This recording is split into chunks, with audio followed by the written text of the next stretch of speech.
This week's special edition of Fiber Talk is a video-only show about designing and stitching caskets. The show is sponsored by Sassy Jack Stitchery at sassyjackstitchery.com. As we approach the holiday season, you'll find Sassy Jacks to be an excellent source for the threads, cloth, charts, and notions you buy for your own holiday stitching and to give as gifts to friends. Sassy Jacks carries charts from all of the top designers, several lines of threads, and an extensive selection of linen in all thread counts. Always keep in mind that a gift certificate can be a perfect choice for your favorite stitching friends. Also, be sure to get your Rise Above the Waters ornament kit designed by Jackie Duplessis. You can order the ornament at the Sassy Jacks website, and Kim is donating all profits to the local food bank to help those in need in the Asheville area. Also, Sassy Jacks is now the U.S. distributor for the Yvette Stanton Library of Hardanger and Whitework books. If there is a book you've wanted but shipping costs to the U.S. have made you hold off on the purchase, contact Kim and she can put the books you want in the mail today. Make it a habit to visit the Sassy Jacks site and join the Sassy Jacks Facebook group to keep up with all of the upcoming activities. For the vast number of you who listen to Fiber Talk through a podcast app, this week's show will not be available in audio format. Because of its content, this week's show only works as a video. For those who count on us to accompany your Monday morning walk or commute, we're sorry to let you down. However, we hope you'll make time to enjoy the video either on YouTube or on the Fiber Talk website. You'll be treated to some impressive stitching and learn much about the design process that you likely can apply to your own projects. For all who watched the video, it's a long one. We simply didn't feel we could properly share everything in our usual 1-hour format, so we kept recording until we felt we'd told the story. If you can't watch it in one sitting, we hope you'll make a note to come back to it and watch in segments. If you're a casket maker or thinking about it, we're confident that the show will help you no matter where you're at in the process. Also, please share the show with your stitching friends, particularly if they are working on a casket, thinking about buying a kit, or have one languishing in the closet. We hope you enjoy the show, and we'll be back to our usual format next week.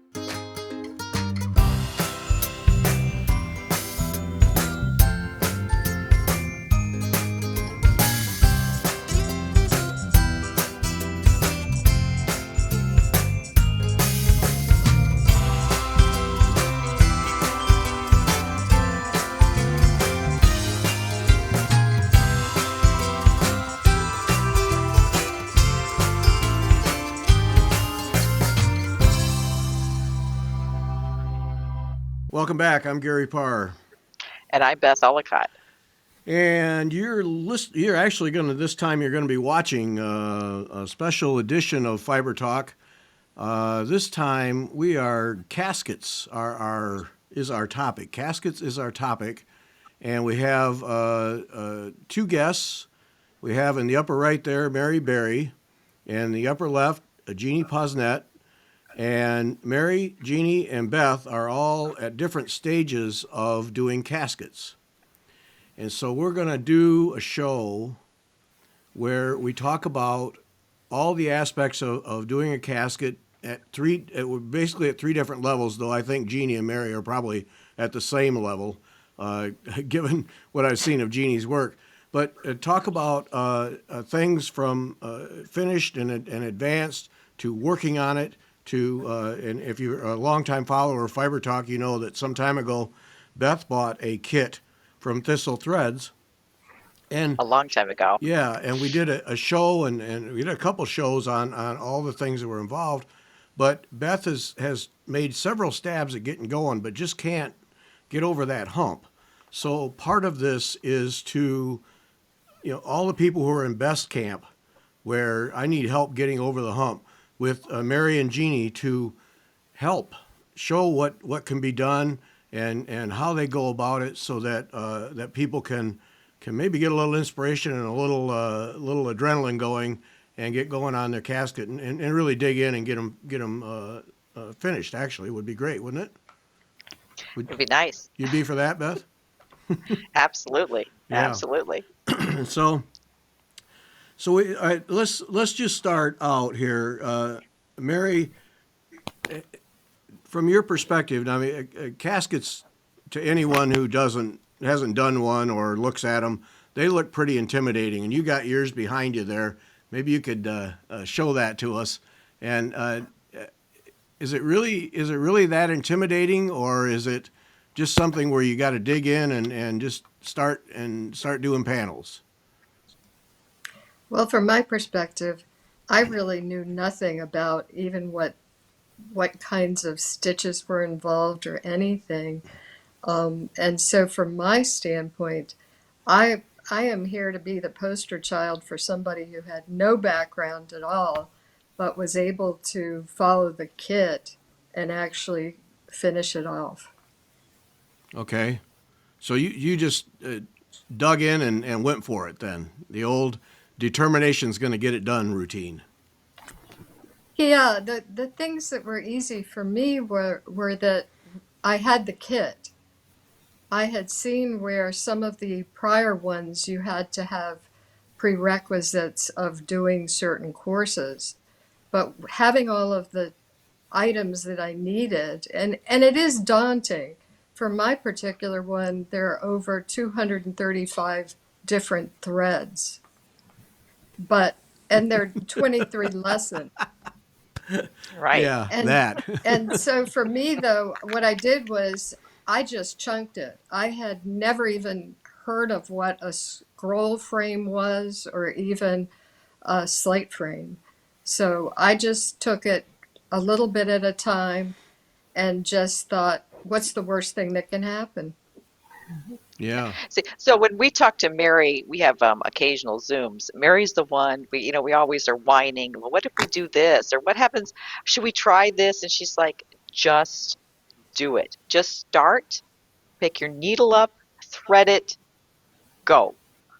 And she's been very encouraging to just, you know, read the directions and just follow because that's what you did.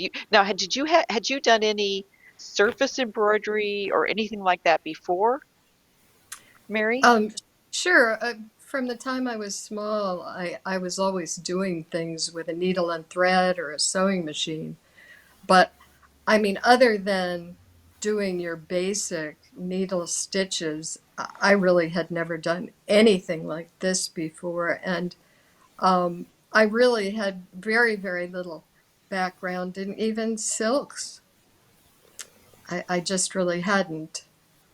I'm telling you, I am like the person who, if I can do it, anybody can do it. And one of the things that I always thought was, you don't have to be perfect. If you think about the historical aspect of this was done by young girls who were learning, and it was their education. And I really wanted the historical aspect of it, which is what I could not have done it with doing my own design. I wouldn't have known the stitches. Yeah. I didn't know what stump work was.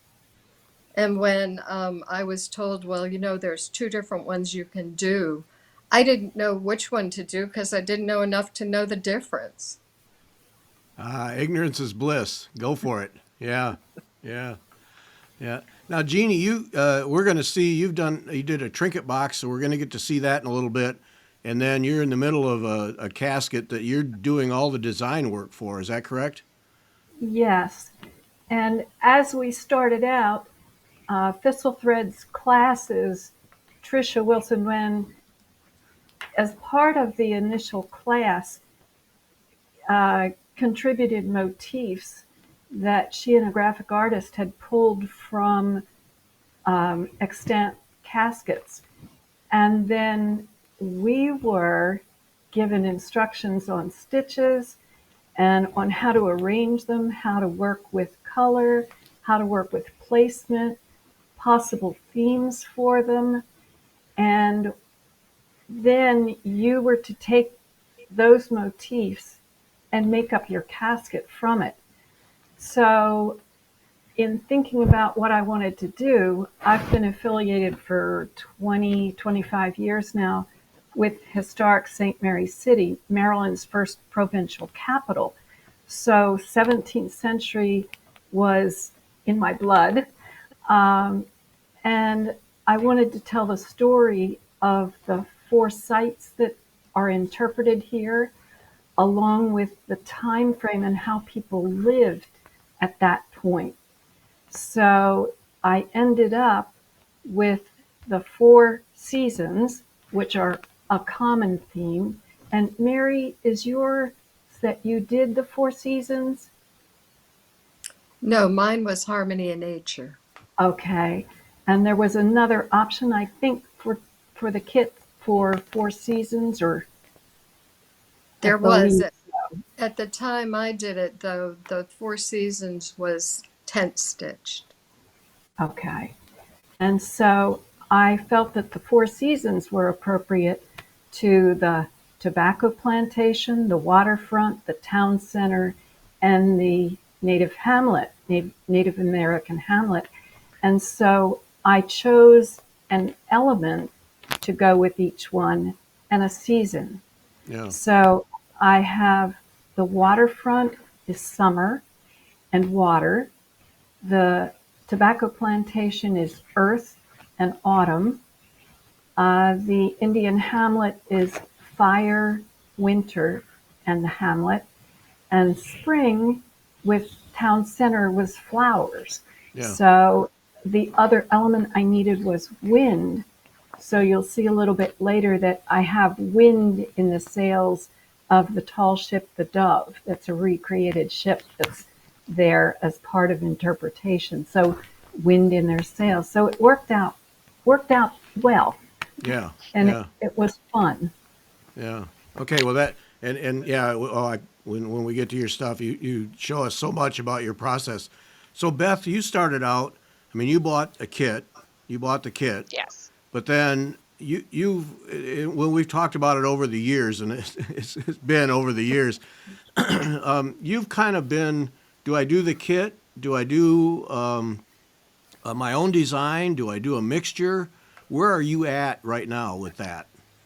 Well, I think the problem was I realized I didn't know how to use all these threads. They're very, very different than anything I'm used to. So it was like, yeah, you could just start using them, but it was like, well, how can I get the best use out of them? And so I thought, I'm going to start by doing most of the motifs as she has them. And now I'm changing just the center cartouches because I never really liked the animals on them. It was one drawback on the Harmony of Nature casket for me. I just thought they looked a little odd, and I didn't want to do them.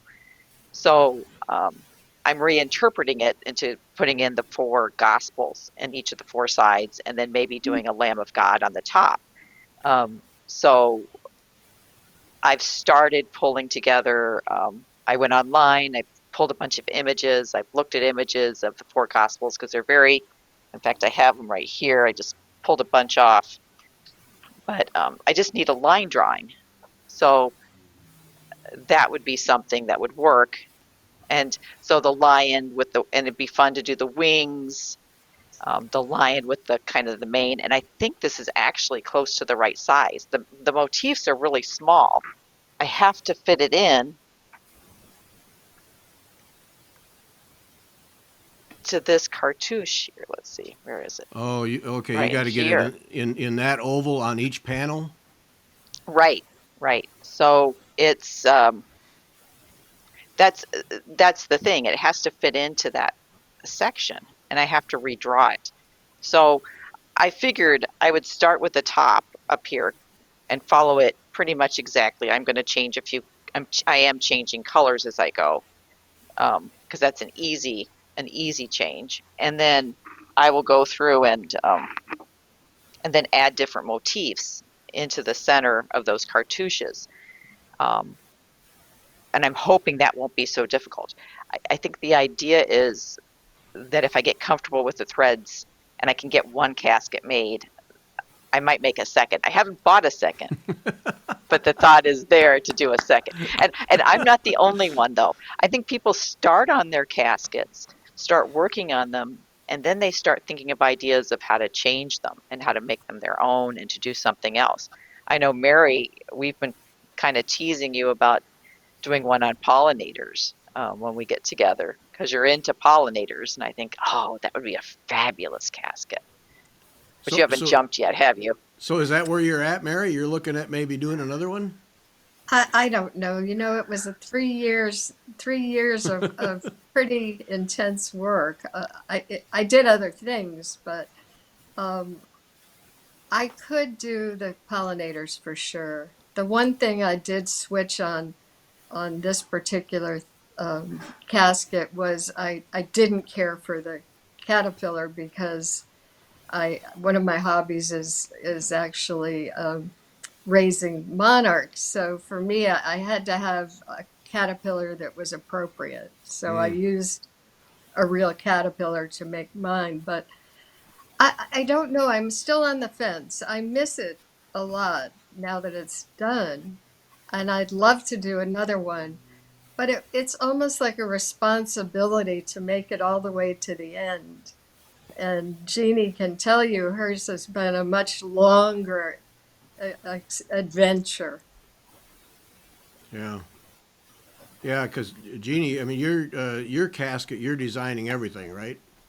Right. Tricia gave us a good basis to begin with, and then it was up to us to place the motifs and make it happen. Yeah. So, yeah. But you didn't get a kit, did you? You didn't. Yours did not come with threads. Yes, we got threads. Threads Oh, were you did. part of ours. Yes, yes, many threads. And then, of course, there came the offer of the, um, oh, what does she call those the boxes with the goodies? Frostings box. Frosting. Frosting. Right. So then there were the frostings boxes, and I think I've gotten them all. So I have, I don't know, Mary, how many threads do we have? It's many, and Well, it in this particular kit, which is one of the smaller kits, this was 235 different types of threads.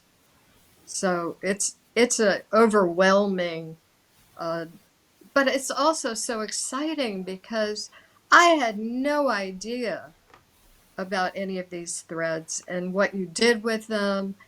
And so for me, I really enjoyed the technical aspect, meaning figuring out what the best use of them was. And that was something that obviously Trish had been through, so she could put it into the lessons. It, I could not have done what Jeannie has done without having the basis of the technical part of it, how to use the thread, um, which ones worked, and even some of the things that are in the lessons. I would have done, for example, for some of the flowers, all the petals individually. And yet there's a way to do it so that it's the historically correct way, but you don't have to do it in that kind of an elaborate fashion. Yeah. And even some of the animals are done differently. One of them is on satin, whereas the other ones are on linen. So, I mean, I was scared to death to do the satin. I had never stitched that way and cut it out afterwards, and I just thought it might all fall apart. And Yeah. Just to give people an idea of these are pictures Beth did of the threads that she got in the kit, and just to give people a visual sense of the number of threads that come with the kit. And I'm sure it's deceiving because underneath these boxes are more threads. But Right. yeah, it's a boatload. And I remember when we did that live show, when you opened the box and you just kept hauling out thread after thread after thread, and it was just endless.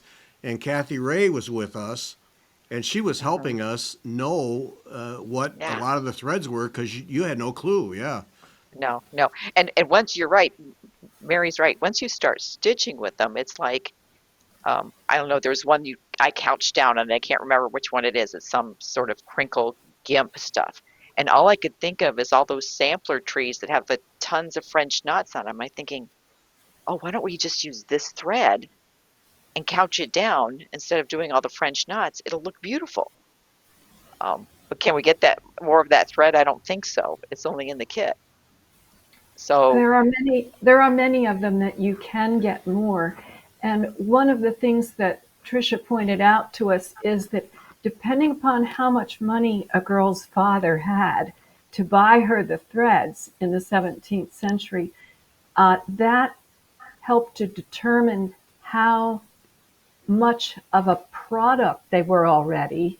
The silk covered springs, if you want to call them that, um, are something that you can snip and couch down or run a thread through, and they cover a lot of area very quickly.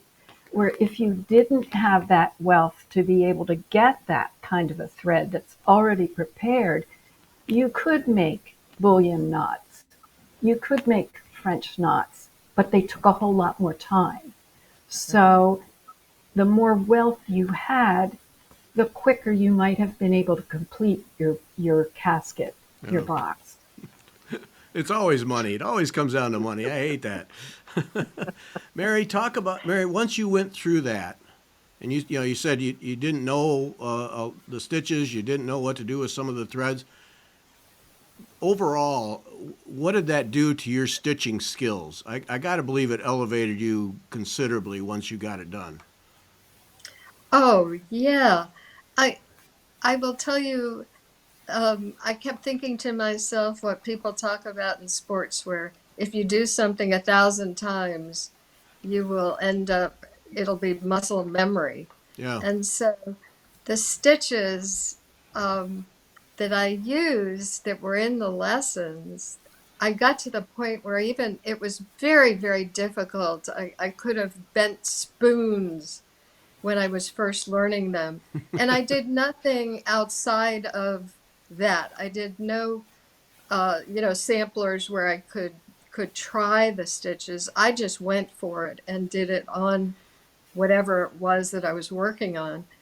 And I figured at some point I would get the hang of the stitch. And when you're done, it doesn't matter if there's things that are not just perfect, at least in my world. So the knowledge of the different types of threads and how to use them. And for example, there's one in there, it's overlay, and I don't pronounce it correctly, but I didn't like it at all when I first worked on it. But it became my favorite after a while when I realized where I should use it and why it was so much better than some of the other ones to pick from. And that's what I mean. For me, I could not have done it at the level that the product ended up being if I had done my own design. I would have been limited by my knowledge. And when you're doing it, you say to your, I kept saying, well, here I am just stitching away with a satin stitch, which is what you put underneath everything that stump worked. And so then I'd say, why am I covering it up? I'm done. Because of course I It's didn't beautiful. They're all know. laid there smooth white. Yeah, and right. I worked so hard on it. And I will tell you, I could only listen to classical music or silence when I was doing the Oh, intricate ones that were used in the 17th century, until I got the hang of them, because it really was full concentration. I couldn't be tired, and that kind of thing. But then once you get used to it, it is time consuming. There's no question about it. yeah. I hope I answered your Yeah, question, no, that's fine. obviously. Jeannie, you were going to add to that? Yes, in the original group of casketeers, as we started out with the kits, we did get fabric and we got multiple threads.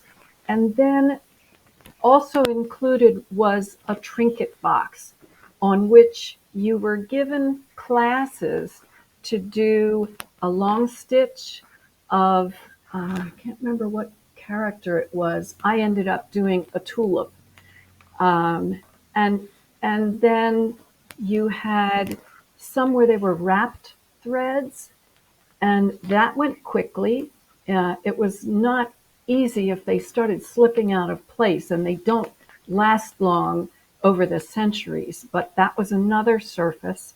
We had a surface on which we couched threads.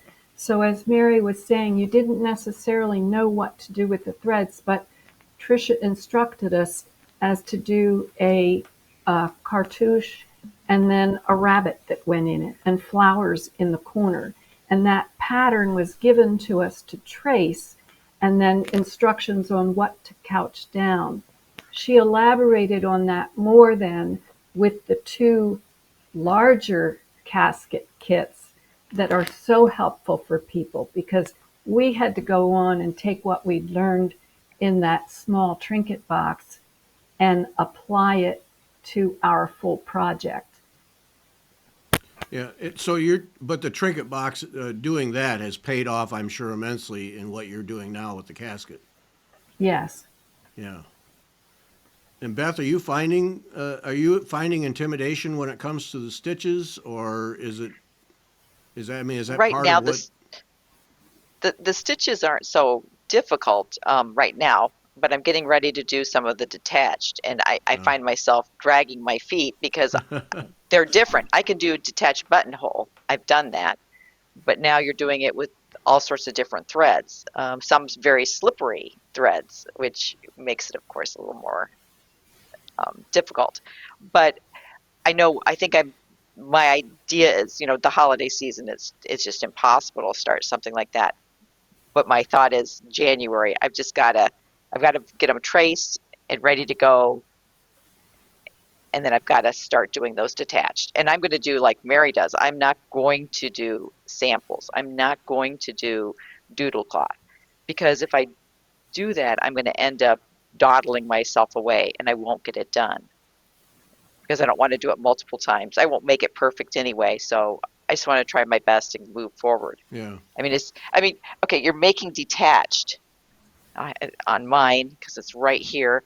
You're making detached little stump work things for these little tiny flowers right here, and this butterfly wing here, and then there's detached all in here on this side.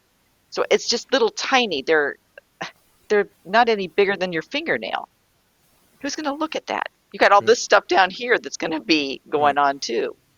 Right. So to me, it's just a matter of I've decided this year it's just got to move forward. I just can't let it sit there and dawdle anymore. And once you start working on it, that's the other problem. You do want to drop everything else and say, "This is what I'm working on." Yeah. It does captivate me. Yeah. Mary, you were going to jump in with something? Yeah, two things came to mind. One was we spend an awful lot of time in our Zooms talking about how to keep our hands perfect so that we can work with all the silks, especially during the winter months. Mm-hmm.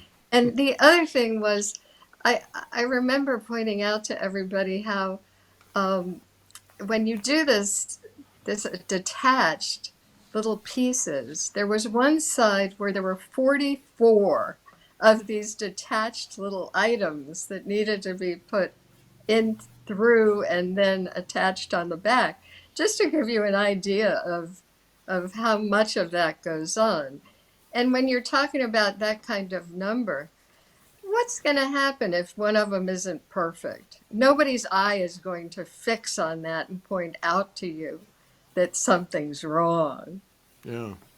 Well, Yeah, that's something that word perfect has bogged me down so many times because I have this perfectionist.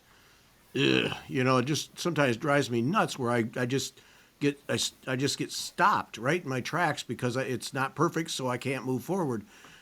So you guys all sound like you're making a conscious decision that throughout this thing we're not going to have perfection, but we're just going to forge forward. It's a learning experience. That's what the 12-year-old women, and I assume that was their age, were doing back in the 17th century. It was an education and a learning experience. I'm sure there are plenty of mistakes on the finished ones that we have that made it through the years. Yeah. And the ones that wanted perfection didn't finish, I'm sure, and those are the ones that are in auctions. Yeah, yeah. Do you get bogged down, Jeannie, with perfectionism, or? I do. I have to make a conscious effort to let things go when they're not perfect. I have a quote perfect image in front of me in my mind as I start out, and then I have to let go of it. But I did the first trinket box that I didn't take pictures of and show to you. That was the standard trinket box that under instruction. And because I wanted to try out and make perfect some of the motifs, I started with the little ship. And that was when I said, oh, I can do this on a trinket box. Or trying out that those long threads. I can do this on a trinket box. When I look back on it, I would have had another whole side completed if I had just jumped into a full surface instead of a trinket box. Yeah, yeah, So it's a give and take. Um, you have to live with. You yeah, know? yeah. Hard. It's hard. Now, Mhm. Beth, you're to me, Beth, you're well, obviously you're an excellent stitcher, but you're also better at just accepting and moving on. I Yeah. have always felt that Yeah. you don't let that bog you down. No, and I just never have. I know mine isn't going to be. I've at one point I had a piece that I ripped out several times, and I ended up making a hole or doing something. And I thought, this is silly. I'm not moving it forward. Just get it done. Just do the best you can. It's not in comparison to anybody else's. It's not going to hang on the wall next to anyone else's piece. No one else is going to see it.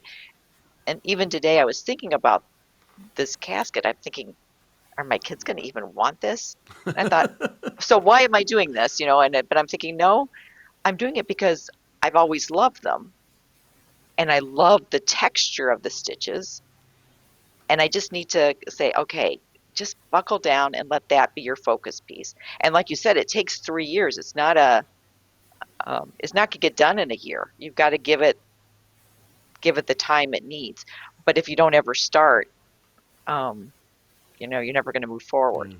And I run into that. I online, I'll mention I'm working on mine, or I'll do something for it. I'll show a photo, and I'll get a whole bunch of comments. People, oh, I have that. I'm afraid to start. Um, and I know where they're at. It's intimidating. One of the best things I did was sort out these threads, um, because now a lot of them are easier to get to, that I put them in different boxes. Yeah. I still have I need to find another box and sort again, but at least it's better than it was, because if you're looking through the box to find that the two threads you need to do a stitch, to do a little section, you're like, I don't want to take the time to do that. I don't have that much time. If you're only have an hour or two in the evening, you don't want to spend 20 minutes looking for that one thread, which sometimes it takes in those baggies. Yeah. Yeah.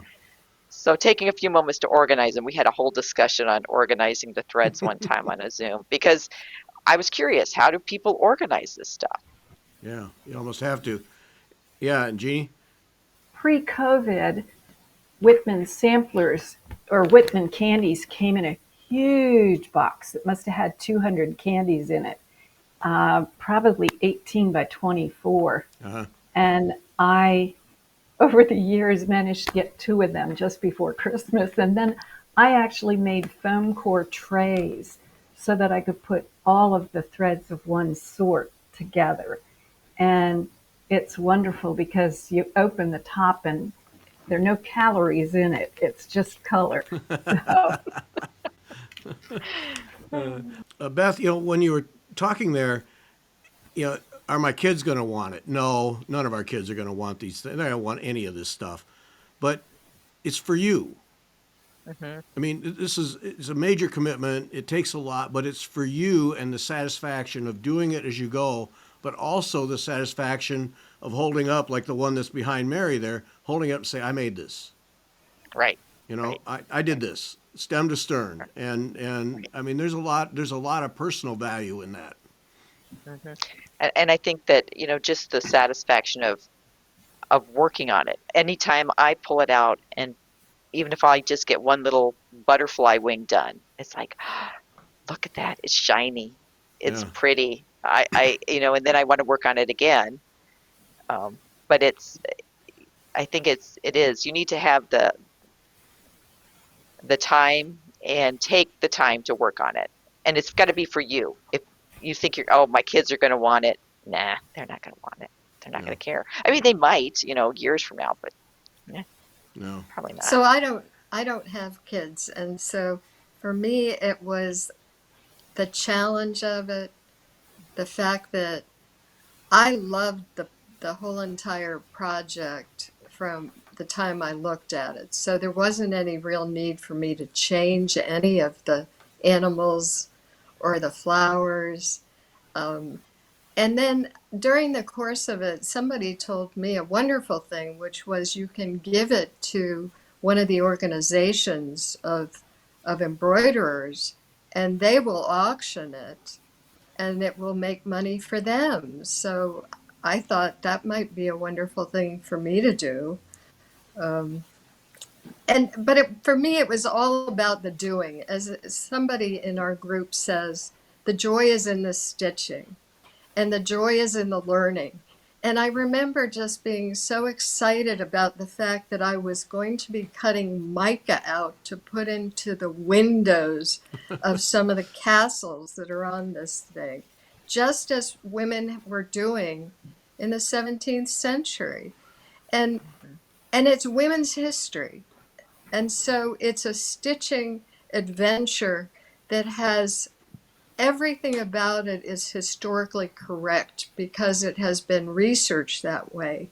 And some of the work that was done to make the kits was looking at these items from the past under microscopes, getting the colors right. I couldn't possibly do that, on my own. And I'm not one who likes to go in search of the items needed for something.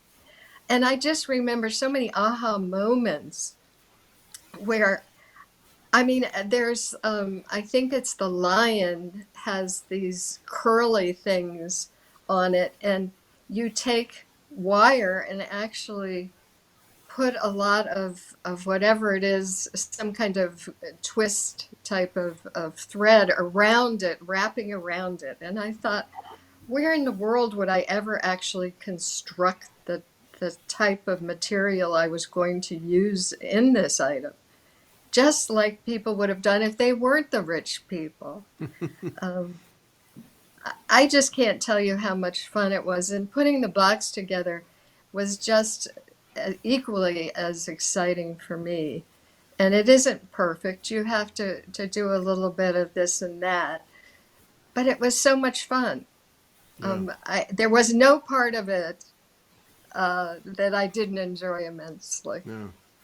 Well, the history. I mean, that when it comes to reproduction samplers, that's what interests me is the history and more not necessarily the girl's story, but more the the fact that these designs and these things existed so long ago and were created so long ago, and to me that adds that extra dimension from something that you would just buy today that's currently designed and you stitch.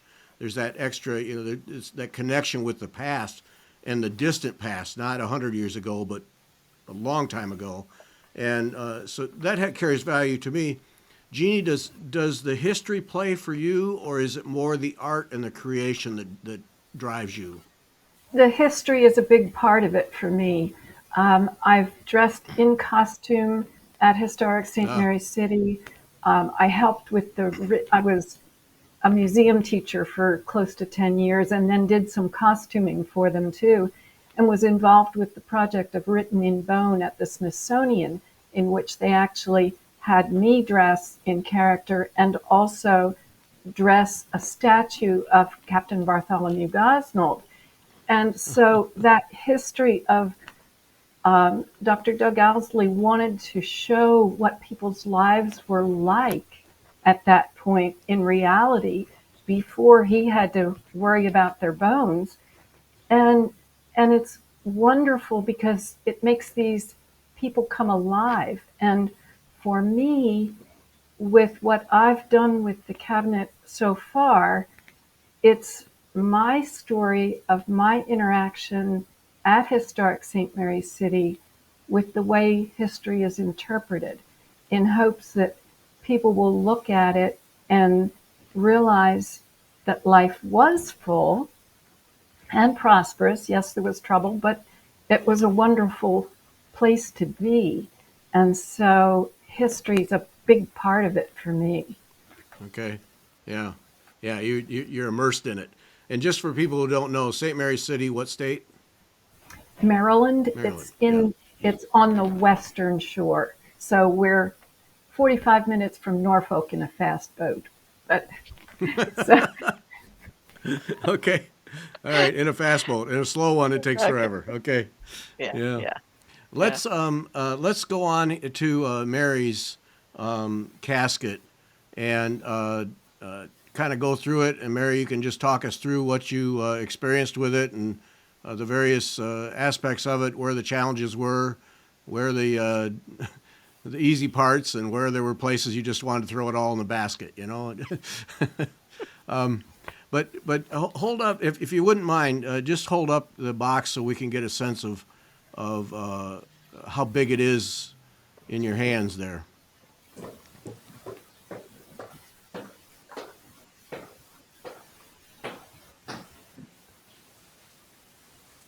Oh yeah. Oh boy. Oh Isn't that just gorgeous? wow. beautiful. And look at the dress on top. See that three-dimensional? Isn't that fun? Good. Wow. Yeah. And I think that's what's always intrigued me about these boxes is the three-dimensionality of them, the stump work on them. Oh, there's that Wow. stag. Yeah, there's the stag with very, very large antlers. And that's the little caterpillar that had to be done correctly. So that's one you can actually see in nature. This was where I started, and I will tell you, if you took a microscope to it, it wouldn't be perfect. And You, then this is the back, Oh my word. which is my favorite. oh, yeah. And I love these two flowers. The red flower is done in just two pieces. So that one is especially fun because of the technique used. Um, and I like the fact we talked about that before that the cartouches are all similar. So it's something you can look forward to and know you could make that happen. Um, and And then my lady, go ahead.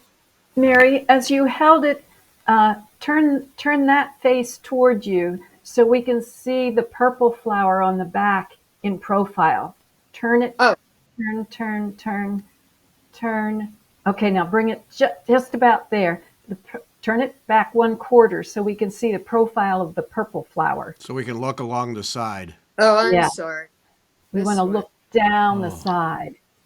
See wow. See that? all that satin stitch behind, and then you do the purple flower on top. Yes, that's that part that I kept saying is so you say, oh, why do I have to keep working? But I love the squirrel too. Oh, that squirrel is just adorable. But see, and all of the items are just so special. You know, the fact that the woman playing this has these strings to the actual instrument is amazing as well. And there's those tiny bits of mica. And as Beth said, the thing that was hard, probably the hardest, was how tiny some of these items are. mm-hmm. I mean, honestly, um, you know, you have to wear special glasses or something. At least I did for this kind of work on the stump work. The satin stitches are easy. Those are the things I could do while I was doing other things or listening to other things. But You really can't. And then the inside um, is all Dupanay silk. Wow. And then all of these, the sides with the little pieces of gold, special acid-free paper, and you can have a place for your letter. And if you go on the website, she'll tell you how the ink was made, the glass Oh. container for the ink, and it's all done historically correctly. Uh-huh. And this top one was a bonus piece, and I just decided a lot of people didn't do it, but I said, why not? I didn't know anything about what to do with this kind of silk thread that seemed very bizarre to me, but it was all fun. Um, and I enjoy. I'm the one thing I do have as a talent is I have spatial abilities. So to me, to put the box together was very, very easy, but fun. The the thing that hits me that it does not show in the pictures that we're going to look at here is when you like when Genie had so we can look down the side, the dimension, the depth that you get, and I have no idea why I'm holding my hands up like this, but whatever. Um, but the dimension and depth that's in each of those panels, you really can't pick that out in a picture. When you look down the side, there, that's I mean, there's life in those things. That is so cool. Yeah. Right. And you can't see it. It's okay. So the little panels above, all those, she's got those little purple flowers. That's all detached, got detached buttonhole on, or some sort of detached something on top of those. So they're all dimensional too. She'd have to get really close with her camera so you could see it. And that's what made the piece fascinating for me. I mean, I've always liked 17th century history. And when the first time I saw these boxes, I was like, oh, I've got to do one. How can I do one of those? And just the texture you get in it, Mary. It's just there. I just love yours. Like, it's just gorgeous. I gotta have Oh, my own. Gotta yeah. finish mine. Now And Beth if it is isn't perfect, you just move them around so it is perfect. Now There Beth you go. is that the one that you bought too, Beth? The same one, and so then I have you're gonna right now you're gonna keep all the surrounding things, and then you're gonna in the center is what you're gonna change in each of the ovals on the main panels. right, right, and figure out something else for the center. Although the girl is would be fun to stitch. It's That's interesting to me. I don't want a girl on top of mine. Yeah. I know that already. So Hmm. I've got to, but I have lots of time till I get to the top. So Yeah. So the I can four figure something. gospels are gonna go on the sides, front and back, and then Hmm. on the top will be something. Right, probably a Lamb of God with a cross. I mean, I can see it in my mind. Oh, and I could do like a flowing flag sort of thing using that drapery technique. Because Oh. they always have it's like a little triangular, and I could make it really long. Hmm. Oh, that'd be fun. There you go. Hmm. There you I've go. got people looking into lambs for me, so I always get pictures There's sent to me. there's another woman in the group, and she was not going to do the center with the woman. She was going to make it something that was more familiar to her life. So I think that's a wonderful thing.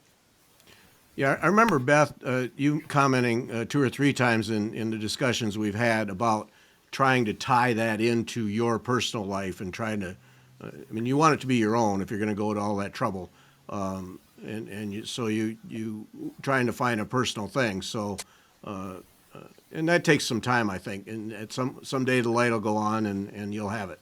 Yeah. Right. So I got to ask Mary. Mary, did you haven't made any trinket toys yet? Yes, I actually have. Um, and this was one of those nibbles, as they're called, and it's a pin cushion. And the material is actually the Dupanay silk that was used for the interior of the casket.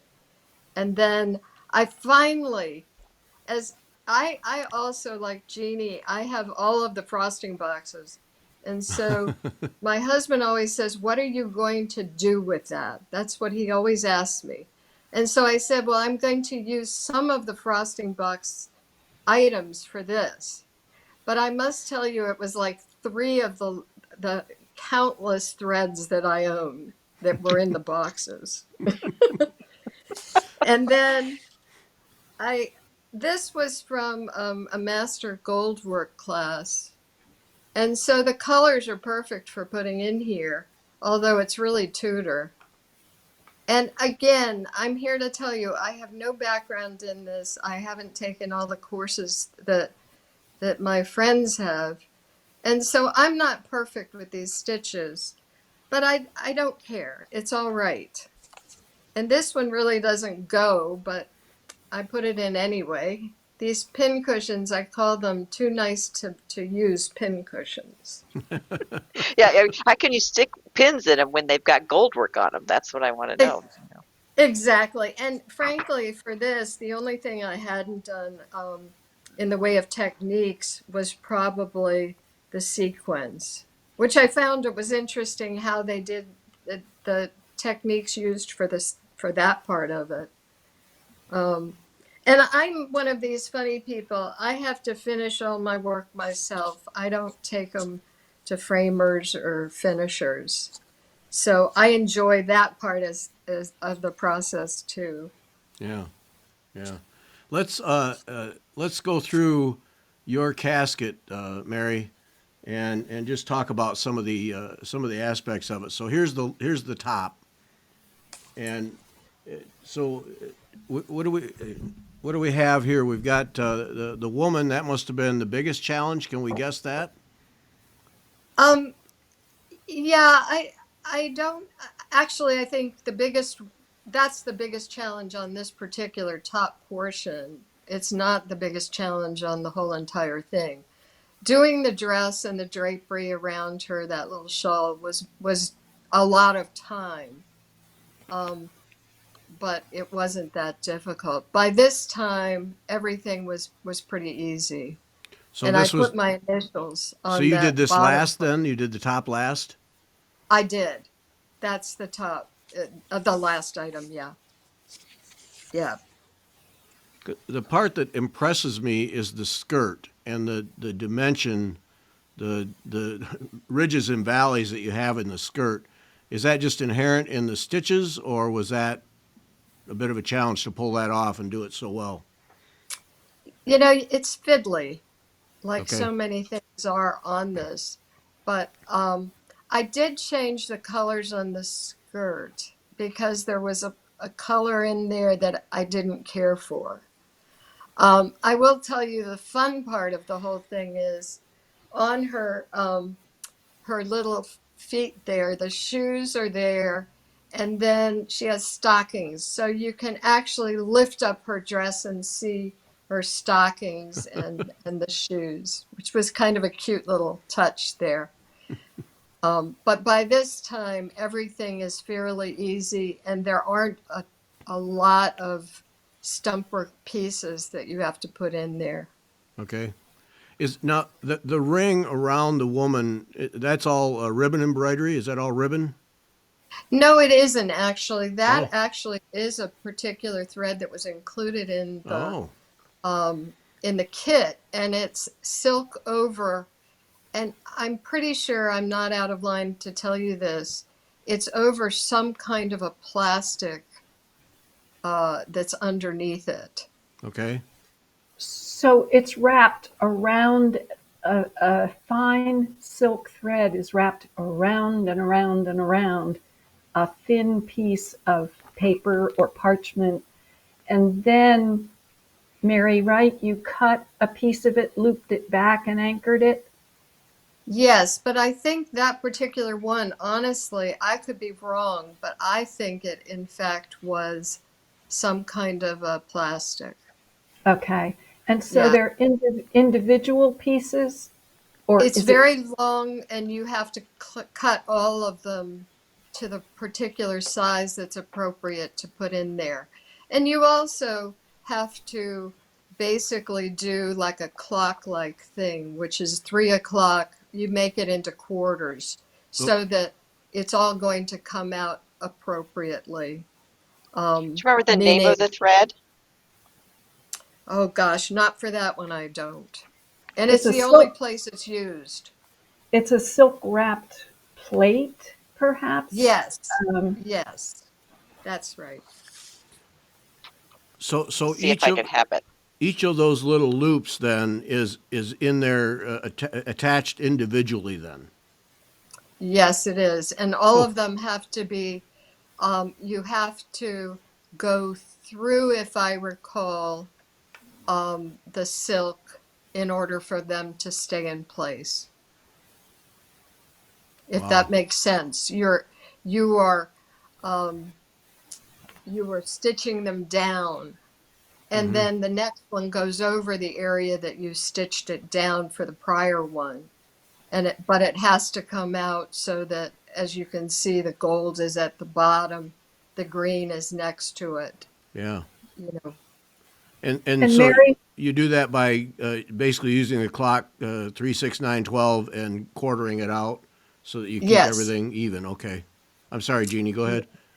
the um, leaves or flowers, whatever you want to call them, at 3 o'clock and 9 o'clock on the whole top, is that silk wrapped pearl? Yes.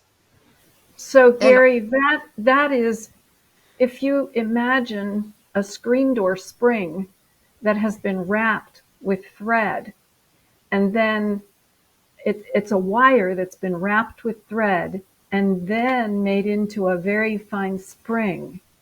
And then, Mary, you cut again individual pieces. yes, all of them are individual pieces, and you go through it with a thread, bring it back down and underneath the linen again. And then I would secure it too on either side of each of those small U's, shaped U-shaped um, items that you cut, and then you have to change the color just to shade it. But it is labor intensive. I mean, there's a lot of hours that go into just doing that, Yeah. obviously. Yeah. But for me, it's just was a joy to do. I can't describe it to you. And it was almost like I got addicted to it. There was nothing else I wanted to do but this, even though I had other things I did and had to do. Now, it looks like the rest of it, all the flowers in relative terms are not that. I mean, there's not that much to them. It's just stitch them and is that right, or is there some more to them than they look? No, you're absolutely right on the top, and I would assume that it has more to do with the utility of the piece. There was not much in the way of additional stump work. Yeah. And I think it also has to do with something that big, putting it onto the box, you wouldn't want much either. Right. Yeah. Take away. Beth, were you looking for that thread? Did you find it? Yeah, I didn't. I don't know. It was is it this? It's called leaf green. I have some small silk plate. Does this look like it? No, that was for the first part we talked about, although it was a Oh, bigger size of the plate, I think. I okay. But always So call the it's a other shape. one slinky thread. that's the technique, though, that Yeah. of the thread. Same Oh, technique. slinky thread. I mean, there's so many threads in here. I don't want to make a bunch of noise, but this stuff, I was going to open the box because it's like a flat wrapped something. No, where's my That's it. camera on this? That's Up, it. up higher, up higher. Unless it's Back off. smashed down, and that's a different one. But yeah, it looks like a slinky, and Oh, you just cut a gazillion of them, and it's used on every single side, yeah. except And I think one uses a different type. yeah, I mean, these are just beautiful little, I mean, you look at all your little boxes and you're like, oh, what do I do with this thing? Yeah, Yeah. it's yeah, and I can't wait to get to those cartouches down the next level down. Yeah. Oh, and I love your caterpillar. I wanted to see that. Yeah, I can't remember the name of that particular butterfly, but it is an appropriate one, and so I did design it for that one. But that was it. I will tell you the true love is doing the animals. I just had such an incredible time with that. One thing that I kept saying over and over again and finally got an answer for was that the shading on that looks so wrong to me from the standpoint of the dark is on top and the lightest is at the base. And so finally, I figured it out, and other people said it was true as well, which is you would have during the 17th century had everything with candlelight. And Oh. so that's why it's different. And you'll Mm. notice that on every single animal, it's just the reverse of what they are going to teach you in art school, of where your light source is coming from.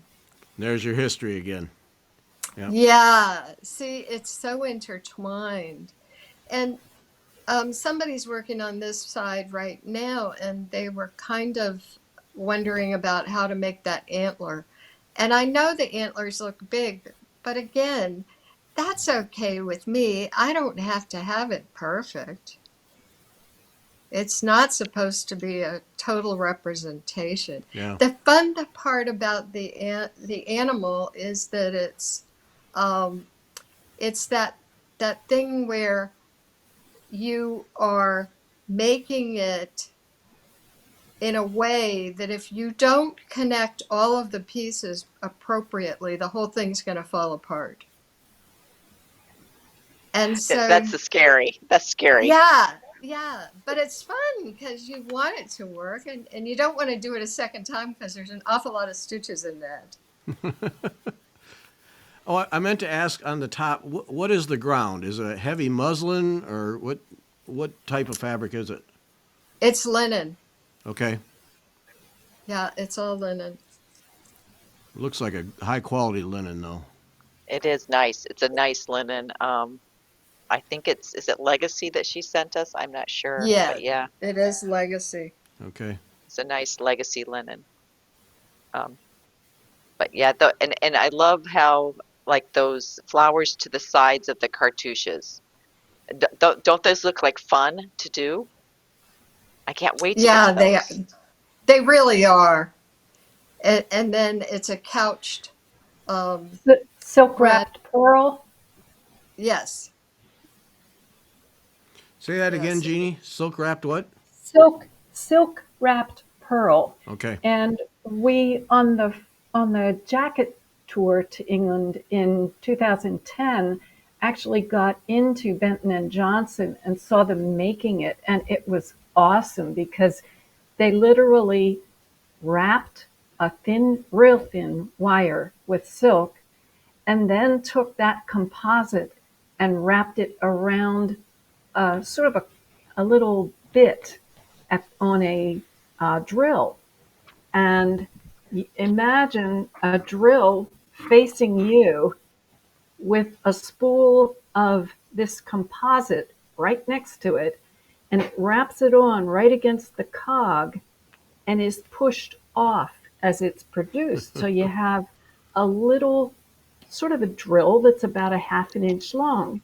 And then off at a diagonal from that is a meter of one of those, the game the kids play with the marbles that drop and roll and drop and roll down a skeleton, down a little stand. Well, your silk wrapped pearl, as it's made into a spring, slides off onto this tray, and when it gets to be a meter long, the woman who's responsible for 5 of these machines comes along and snips a meter, and it's ready to go to us. And it was just wonderful to see this being produced. And then, of course, Mary had to cut it up into little half-inch segments and thread it on and stitch it down. So it's like a bead then. It's stitched on like a bead, Mary. Yes. Yeah, and on this one, I thought what was this is the flower on the top left of the lid. To get it to have those tiny little dots of brown with the orange, that's actually in the weaving. It's not applied afterwards. So Oh, that was really amazing technique to be able to have that happen. And then the unicorn is actually stitched on satin. And that was the one I just couldn't imagine that it was going to be. I would be able to stuff the back and put it onto something after cutting it off, but it was fine, mm. as you all know. It's I know that's what she says. Just take a breath. You just do it. Just do it. And you didn't change your snail then, did you? I didn't change the snail, and I think I did too much of an overkill on the snail because I probably didn't need to do that much. Some people worried about, not having a little bit of excess around where the gold braid was going to go. I didn't worry about it, and the gold braid goes over anything. So it's once again, I just don't worry about that small stuff. I always figure there's going to be a workaround I can come up with. All right, now here's the inside.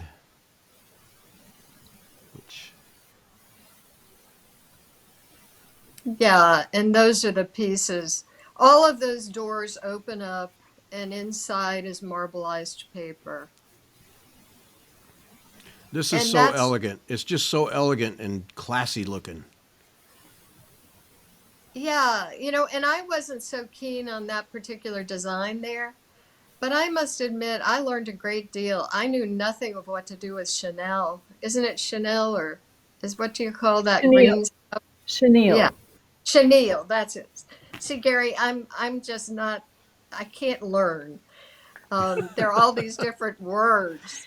The vocabulary gets me every time. But I had no idea what I'd do with that. And of course, everybody else in the group knew, and I had to learn that, and then to have that thread that's just like this silver stuff that is teeny as can be, and the whole idea there is to make it shiny. Um, but I had fun doing that, and you take that part off, and underneath it is a mirror, and then underneath that is marbleized paper. And that See, it as I recall from Beth, that paper that comes with the kit, that's a serious paper. That's not just your run of the mill gift wrapping paper or wallpaper. That's in its own right is special. Absolutely, it's gold, and I will tell you from a historically correct standpoint, even to the point of something is going to last over time. We used wheat paste to do the gluing. The paper that backs the embroidery is all 100% acid free. Everything is done so that it will last for forever, and done the way it was done then. Yeah, man, stunning. Oh, what else we got? Oh, another. Sorry, these are not down. Okay. Oh, here. Oh, we get to see the paper inside here. Oh, yeah. Yeah, and that's all Beautiful. done in Italy, I believe. It's all from Italy, done by hand marbleized paper, and beautiful now, to work with. now did you do your some people line their box, do their papering before they get their outside done. So did you do that, or did you get a panel done and then decide to do the inside? How did you work that? I did all the panels on the outside first, and it's gluing. You have to put all your panels that you have your stitching on onto paper, and then you paper your entire box, and then put it was paper to paper what I did. A lot of people do a lot of different things, but that's what I did. And I used just the wheat paste. I tried some of the other items that people said they were using. As long as it was paper to paper, I didn't mind using something else, but I did it just to try it. The hard part was the Dupenay silk. And it's because I think when you use the wheat paste has water. And so that's going to, although you can wash Dupenay silk, it's going to have an effect. And that's this And that's this material in here then. yes, it is. Yeah, just so people know. Yeah. Yeah, and I guess I haven't seen Genie can I'm sure speak to it, but I was told that on the original ones that are done and in museums, it's not perfect. True. That yeah. And I said, well, I thought I'd do better than a 12-year-old. That's my hope. But once again, even on that particular thing, when you have so much of that braid that you're putting on, it hides most of it. Yeah. I'm just not, these are hand done items. It's not going to be perfect. Right. See, I just so admire your approach. I struggle so much with that. And I know it stops me time after time, but you're just, hey, go for it approach is just so admirable. Yeah. And now here's all the panels. So this helps people understand, I think, that this is how you do all the panels first. You stitched them all first, and then we get to the assembly. Okay, so here, this everybody does it differently because they're so much smarter than me. But this I have cut out all of the panels and it has the paper behind it. And this was the hardest part for me to do. And I don't know why, but it's just a mental thing to actually cut all those shapes. And I did measure to make sure that they'd all fit and I didn't undercut something. But to cut into that linen after it was all, I did like the lid, just like Beth has, the lid part and then the big part together. And I only have one slate frame, so that was 4 different iterations. And nobody had told me in the beginning, so I took all of mine off of the slate frames and had to put them back on Oh, in order to put the paper back on. But that was all right. See, everything's fixable. But cutting was hard for me. I just didn't feel that good about it. And then when I put the the linen onto the paper, sometimes, and like I told you, sometimes you have 46 of these items that have wire that's in the back. And I kind of felt like I wasn't flat, meaning the paper kind of didn't seem flat on the back.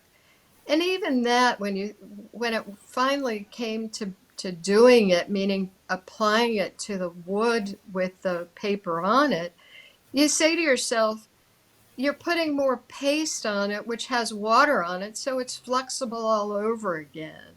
mm, And all you have to do is make sure that the paper applied from the linen portion gets applied to the paper on the wooden box portion, if that makes sense to you. yeah. It's not, there's not going to be perfection in that part either. Yeah, because you can't really put a weight on your stump work, to make sure it's staying down, right? You've got to, you Exactly. You you just have got to, books underneath, and then you have it's on the box, and you have books that you're going to put on top of towels that are put onto the work that's done. But again, it's never going to be perfect. Mm. right, It right. just can't be. Oh man, I'd be scared to death. Uh, And this flower is special. I don't know why these didn't stay Yeah, downloaded. that was the special one from the standpoint of instead of doing each petal separately, the instructions told you to do it as a whole, and the methodology for that is really, really a fabulous technique that makes total sense while you're doing it and informed about how to do it. Yeah. But look at how many pieces, even in that one shot. You have one, two, three, four, five, six, seven, eight, nine. Is it nine or 10? So I think that's, it's 10. yeah. So then you have all that wire on the back. Yeah. And And you're here's your making all those little pieces, and you're making all those little pieces that you got to keep track of too. Yes. And if you look real closely, for those of you that are perfectionists, you can see little pieces of the wire that I didn't perfectly do at the very, very tip. We're But not looking. hey, We're not looking. hey, No, listen, I see. Here's one that you could, yeah. yeah. So if I fudged it around a little bit, you wouldn't see it, but it doesn't matter. See how closely we're looking at it? Yeah. Hmm. We're not Yeah. looking any closer. It's interesting. Here's the beautiful satin stitch back here. Yeah.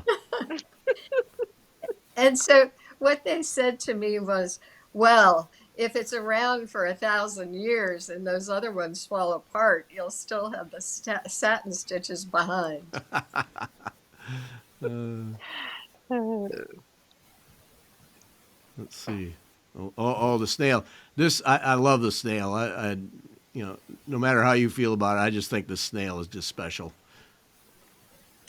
I love the snail. I will tell you, that was probably a week's worth of more than a couple hours a day just to make that part of it.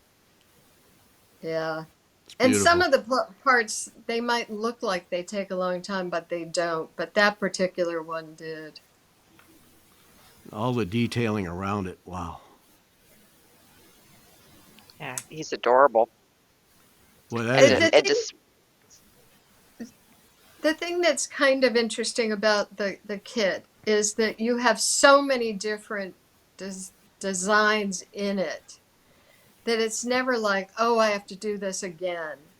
You know what I mean? uh, boy, that is rock right. solid linen, isn't it? Look at that. It is just heavy duty. Wow. Yeah. Yeah. Very easy to work with. Wow. Oh, special stuff. Is that the last one? No. We got this one more.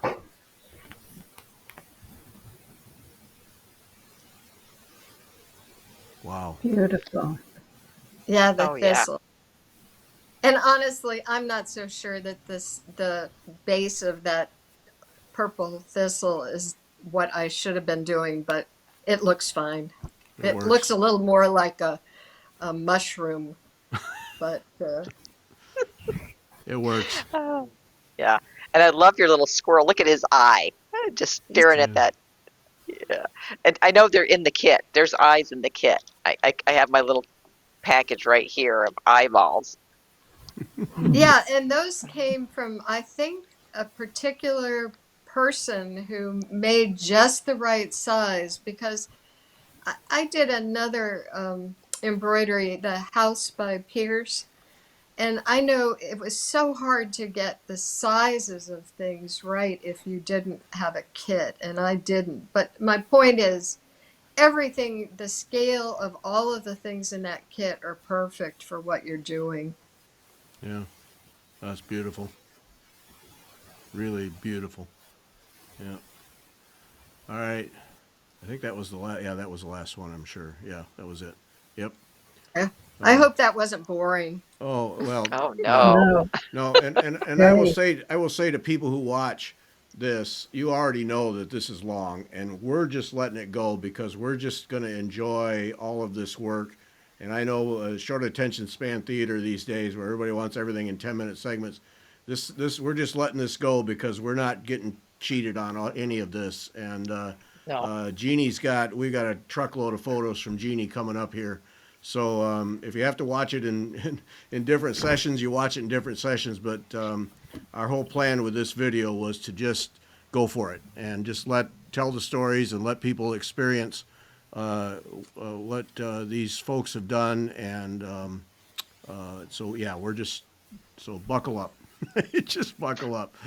All right, thanks, Mary. So now we'll get Genie's work, but first we have to start with. This is so much fun. But we spend hundreds and hundreds of dollars on stands, and so here's one of Genie's her slate frame and one of the panels from her casket that we'll see in detail in a bit. But now you got a real nice stand for this, so that hooray for that. But then do you need it? No. No. But here's the stick sticking out. What is that? Cranberry juice or what is that? Yes, yes, cranberry juice and one of the frostings boxes sitting on it to weight it down on a windowsill. So I was traveling and I needed to put it somewhere, and that worked. Yep. Nice view too. That's all right. Yes. Now here's the one. Here's the one. I showed this to my wife. I said, now this is somebody who's thinking outside the box. Now this is a stand and a half right here. Yeah. So there are two nails in the top of the door frame, the French door frame between the hall and the dining room, and you can't just loop it or behind both of them. You have to loop it around one, or the whole thing's going to keep shifting on you. So that gave it a little more friction. So then you make a loop in the ends and you hook them around the corners of the slate frame, and it holds very nicely. Set your seat at the height you want it, and you can get one hand behind it and one hand in front of it, and you're sitting up nice and straight. Outstanding. Who needs a big fancy wooden stand or trestle? Just hang it from the door frame. There you go. Oh, that's excellent. Yeah. I wonder what Max would say if I put nails in one of the doorways. I want to be there. I want to be there. That was why I put it in the top of the door frame, so that it wouldn't be obvious when I had to pull them out. That's a Smart beautiful move. That's a beautiful slate frame. Who's that from?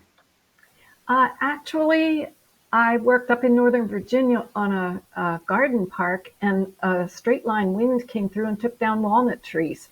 So I had somebody make me the slate frame out of that. And the lighter top and bottom are because when I initially set up my needlepoint parts, the ends, I put the two together.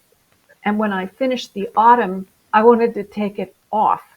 So I took it off the frame and ran a zigzag stitch down the edge of what I needed to retain, and that's that piece, the spring piece, so that I could reframe it and not lose both of them.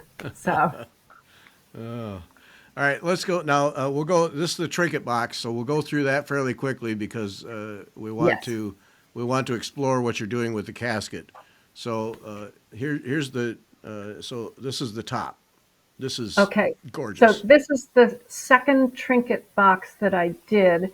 The top is, I thought that I would test out the little ship that was going to be on the front. So each of the sails was a different stitch. I did stem stitch, outline stitch, split stitch. I think that I couched down some Gobelin maybe for one of them. Those were the sails. So they were cut out and buttonhole stitched around the edges. And then the ship was two pieces of slip that then I was able to cut out around the edges and overcast. Oh, I think I overcast on a wire so that I could mold them a little bit. The gold that goes around the little cartouche was some of my husband's navy blues braid that I undid and plied to get the thickness that I wanted. The whale's tail was Wait, you, I you want to back up, Jeannie, because I think that is okay, so special. So you took that off of your husband's uniform and right, repurposed it here. So there's a part of your husband's life right here in this cartouche. It's so cool. right. Yep. So in the Navy, when you make rank, they take off the old braid because it's become somewhat tarnished. So that just got tossed into my stitching box, and I finally found a place to use it. So the whale's tail was a bit of leather from Benton and Johnson that had been covered with silver, and that worked out fine. But in order to hold it down, I made a little bit of needle lace to go over it. Somewhat resembles the barnacles on the whale's tail. And then you see all the turmoil of water alongside of it. I did not have the colors I wanted in silk wrapped pearl, so I used a little drill and actually wrapped it with silk and then wrapped it around another wire to make my own sort of silk wrapped pearl. If Benton and Johnson can do it, you can too. Okay. Right. Right. Oh, So, Oh, it's and gorgeous. then each of the clouds was a different technique too, in an attempt to experiment with different stitches and what they were going to do. All right, we got to keep moving here. Okay, Osprey again is on the freeze for the side I'm working on now, and he was fun. I wish I could show him to you on the side, but I did lay a little bit of wool under the upper part of his wings and then under his body itself. That silk wrapped pearl became his legs, Yep. that little spring sort of thing. So, and I think I used glass eyes for him. Uh huh. The blue came from a thank you card that I pressed against it, wet the paper, and the color came out of it onto the silk. Never throw anything away. There we go. Right. This is those long stitches that we did one side of, and I did an oyster shell out of it. I thought the long stitches were too long, so a Japanese stitcher, someone who had taken the Japanese stitching classes, suggested I lay another thread on top and couch it down. Yeah. And if you look at the top in this image, if you look at the very top of the image, you can see how much dimension is on that top. Yeah. Mm-hmm. A lot of depth. And that's some more of Bill's gold braid Oh, it is? around the edges. Yeah. I was able to fold it in half, so I Oh. didn't have to put on two layers of it. Okay, the whale comes from the ceiling of Hook Manor. That was part of my box. Anne Arundel married a Calvert in the 1620s, I believe it was. And in the ceiling of that home that her father had built for she and the Calvert she married was a whale's tail. And so I had to include that in the box. On a cruise, we saw the flying fish. I had to include them. And Father Andrew White spoke of seeing the flying fish on the way to America in his journal. yeah, that's amazing. I love the history you put in there. Oh, this is Yeah. cool too. This is a map of the area in which I live. To the right, up in the far corner, is the Chesapeake Bay. And then right in the middle is the St. Mary's River, on which St. Mary's City, that first provincial capital, was. The little gold star at the top of yes, that's where St. Mary's City, the first provincial capital, was. And the little red spot is my home. Here. Yes, yes. The So heart. that's where I live. The heart. Right. Home is where Yes. the heart. Yep. And then I couldn't help but make a little compass. Got to do that. Yeah. And here's the other end then. Yes, let me think. We saw that one. Oh, okay. Right. Repeat. Let's go around. Well, that was another slide showing more plainly, more clearly, the the sails Yeah. and the Okay. pieces of the ship. Yeah. I'm trying to think what's on the other end. Um, Do I have it? Oh no. no, I'm not sure where it went. But No. anyway, if you flip to the one you just were on, that Yeah. Okay. So let's talk about the rigging here because this is cool. So this is bobbin lace then. yes, I knew that you needed to be able to climb that rigging, and I've done a little bit of bobbin lace, and I thought I can do this. So I shrunk it down to the size I needed and experimented with it, and it turns out it took 5 bobbins. So there are 4 across the top, and then one that I actually started down on the first rung.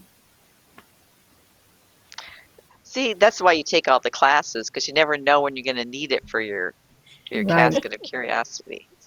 It Look was at. amazing what came out. Oh, and then the masts are silk wrapped toothpicks.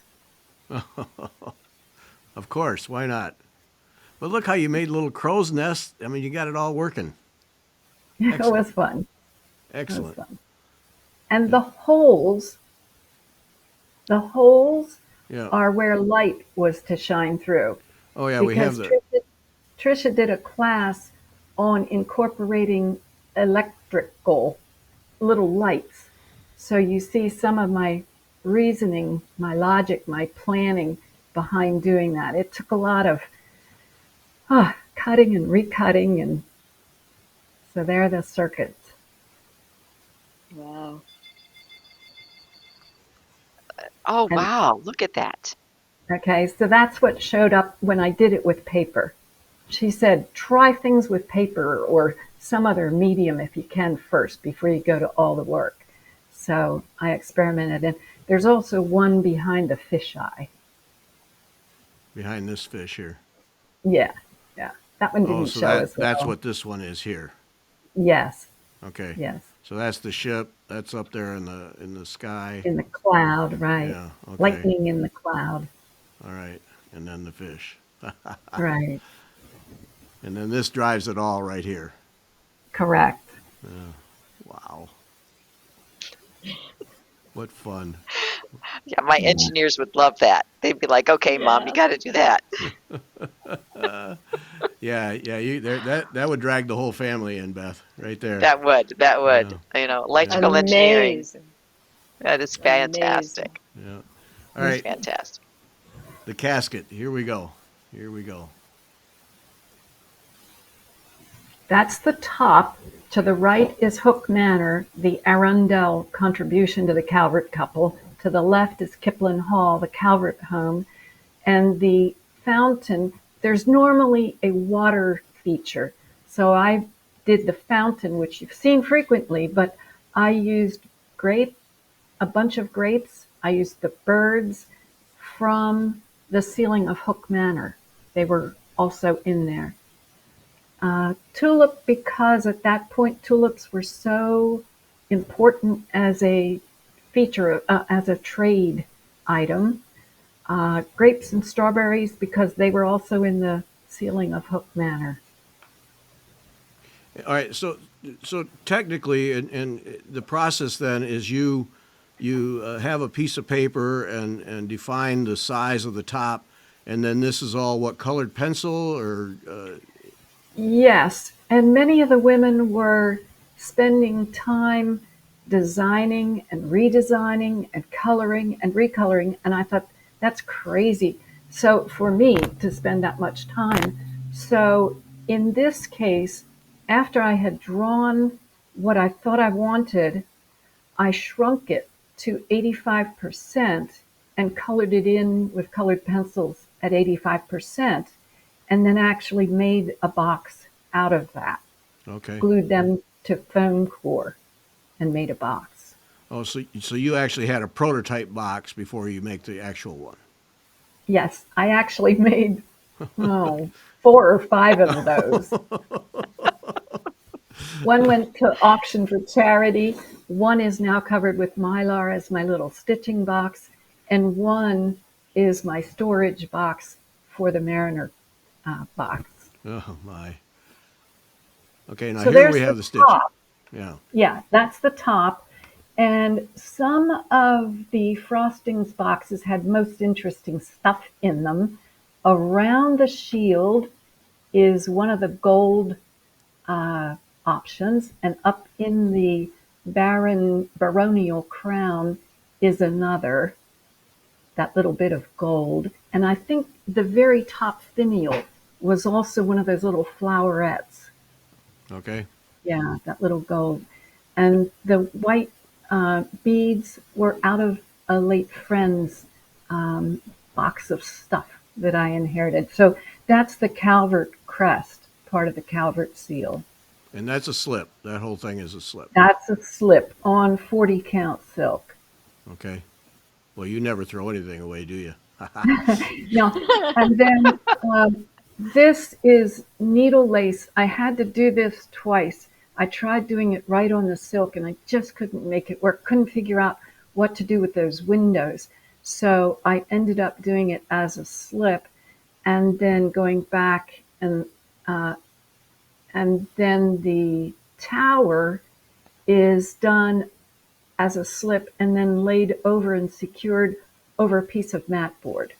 And just for those who don't know, explain what a slip is.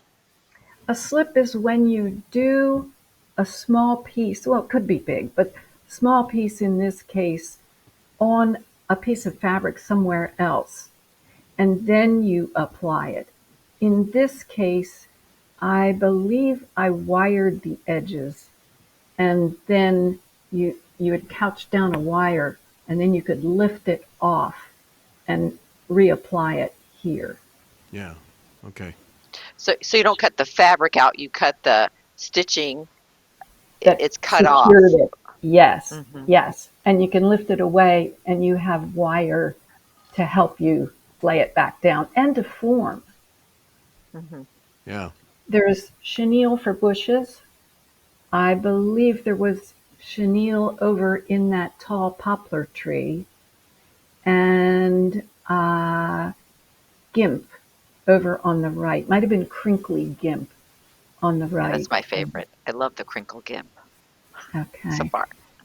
And then the roof tiles on Hook Manor were something that looked, how do I describe it?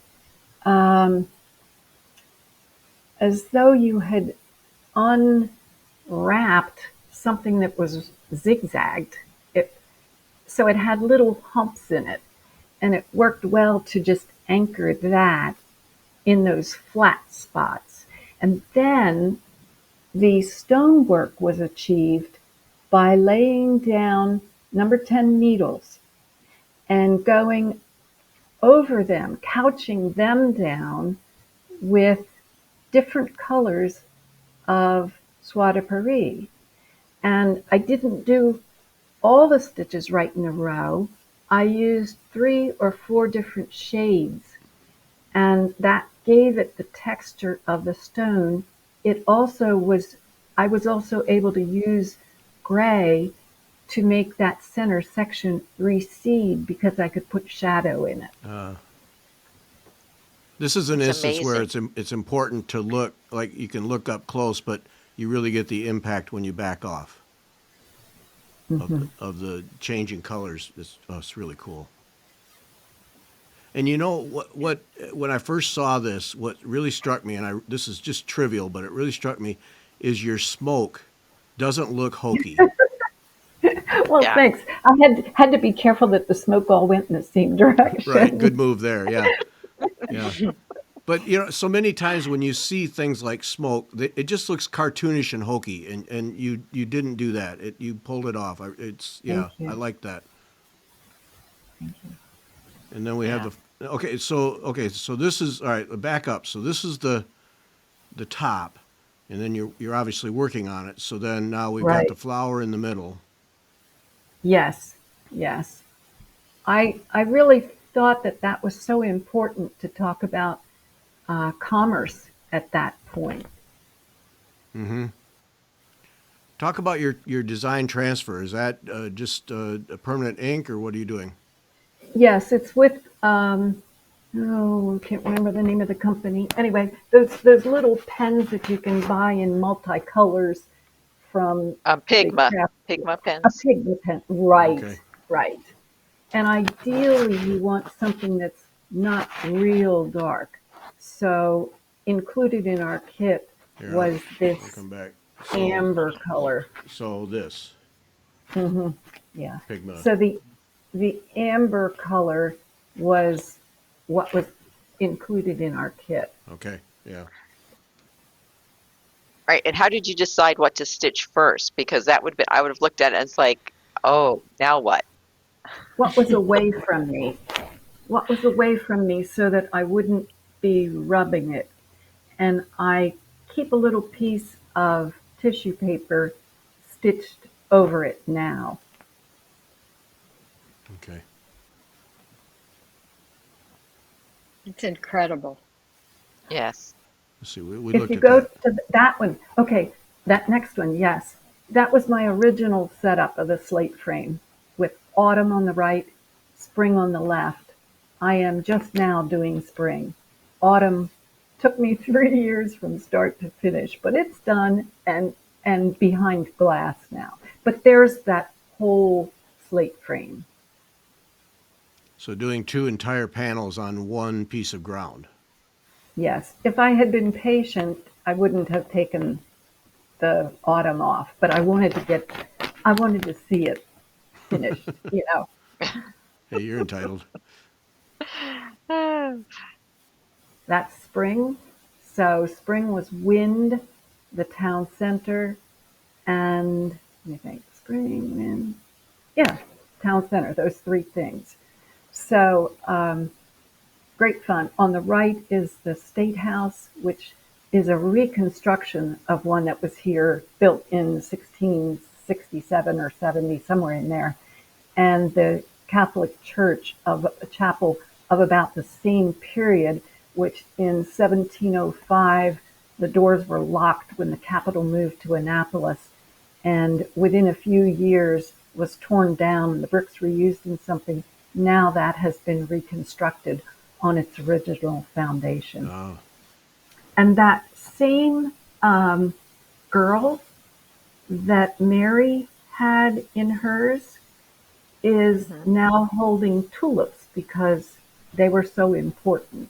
I ah, switched it out and had her holding a pot of tulips. ah.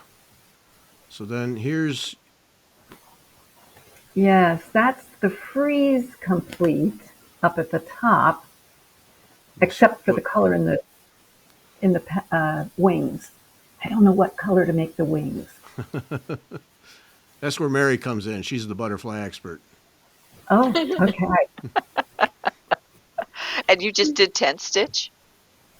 I just did tent stitch on that part. Hmm. Yes. Okay, Yeah, right. I think it's a 32 count. I think it's 32 or 36 count. And I didn't draw in the whole chapel because I don't like the angle from which I was looking. I need somebody to do a drone image of that so I have the same perspective as the State House. Snowdrop and crocus are stitched at that point. Cloud has begun. yeah. And you're just using stuff from your frostings or that came with the kit, or now are you adding threads as you go to get the right colors? I am using the threads that came with the original casket kit. We received many colors, and then after that, Trisha sent even more. And then I might have a few that are from the casket, from the trinket, not the trinket boxes, the frosting boxes. Right, And then I right. also was given some flat silk from a friend that had different colors. So every once in a while, I'll pull from that and ply and spin off a color that isn't in our kit. For the most part, though, they're colors that are in the kit. And your ground is a linen. Yes, Yes, and that's, I think it's a 36 count, 32 maybe. Mm-hmm. Okay, and then now with this end panel. Autumn. Yep. You often see a dog chasing a rabbit. Years ago, I saw on a Kleenex box or something this fox, and he had hung around in my stuff, and I just had to have. We have foxes all over down here, and I just had to chase the rabbit with a fox this time. And the turkey is on there because a farmer took the head off of mama turkey, wild one, on a nest and raised the young, turned them loose at the historic sites plantation, but nobody comes in to work there till 10 o'clock. So this turkey expected breakfast at 7 and went next door and perched on their porch. So obviously he got to be Tom and a pest pretty quickly, and they had to move you somewhere else.